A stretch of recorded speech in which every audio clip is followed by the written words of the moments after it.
Hi, my name's Carys. I'm 43 and I'm from Ontario, Canada. I did grow up in Ontario. It's pretty cool. I guess it's your typical North American middle class kid. I didn't have all the cool stuff that a lot of my friends had, but I also never struggled. So I had a pretty sheltered, nice, gentle growing up by a lot of standards. I came to find out that I had borderline personality disorder. After my second marriage failed, I started to put two and two together that more than likely I was a very significant factor in the reasons why both of my marriages ended up failing. So I started to do a lot of serious looking at myself. I spoke to my family doctor who got me on a waiting list to get in to see someone. About a year later, I received a diagnosis of borderline personality disorder.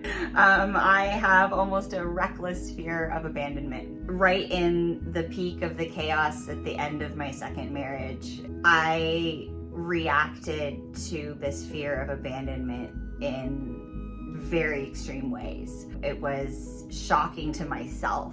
And when I looked back at my behavior, even the next day, and I thought, oh my goodness, I'm that girl. I climbed on the hood of a car to prevent someone from leaving. And I held on as they drove through the parking lot. That stuff you see in movies, that's not stuff people do in real life. Also, I have a lot of feelings of emptiness, a lack of a sense of self. Anytime I got a new best friend or a new boyfriend, my whole entire persona changed. So I would start dressing like them, listening to the same kind of music, and it basically became a chameleon where I would just turn into whoever it was I was nearest so that there would be a greater likelihood of them never leaving me. So at the worst, I had very, very low self-esteem. People said I was so brave and I was so strong and I was so all of these amazing things, but I knew inside that I was broken and worthless and empty.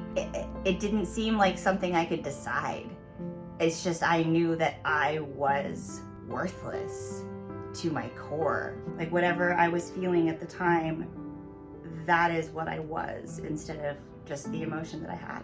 So I was sadness, I was despair, I was excitement, I was whatever, but I couldn't control the amount of emotion that I was feeling. So it was either all or nothing.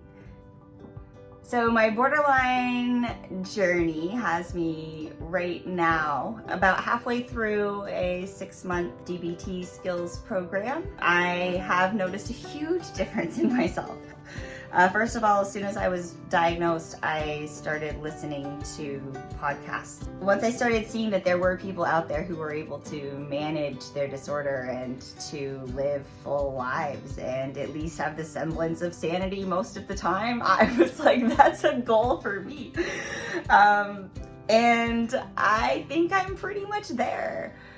I say I am in recovery. Am I completely recovered? No. Will I ever be? Who knows? But I know that my life is a lot less stressful now. I have more peace. I have contentment. I have love. And the biggest love that I have right now is for me. And it feels amazing.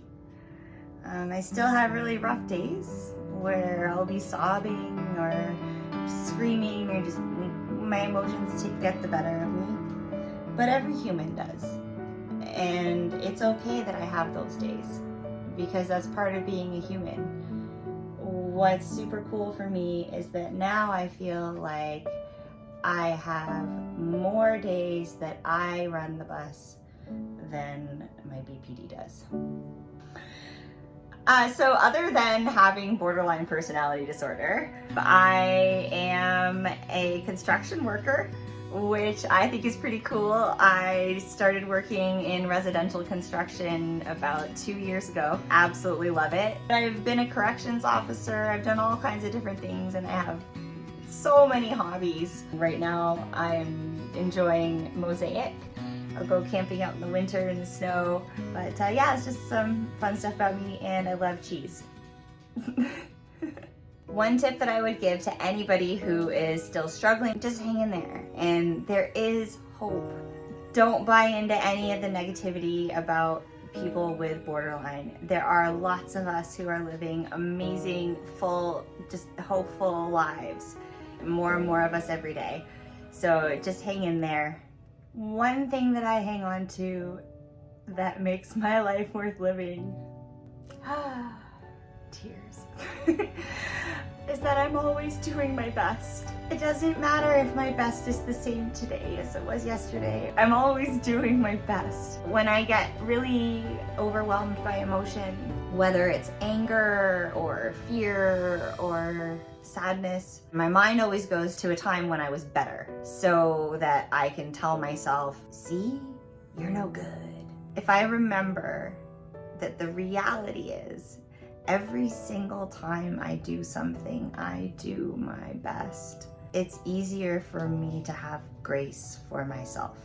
I can let go of some of the judgments that I place on myself and the interpretations that I make about others. It's just, I'm doing my best, and pretty much everybody else is too.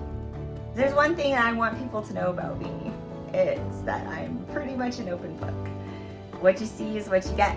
I wear my emotions on my outsides. And yeah, you don't really need to question much of what's going on in my mind. You're always gonna know.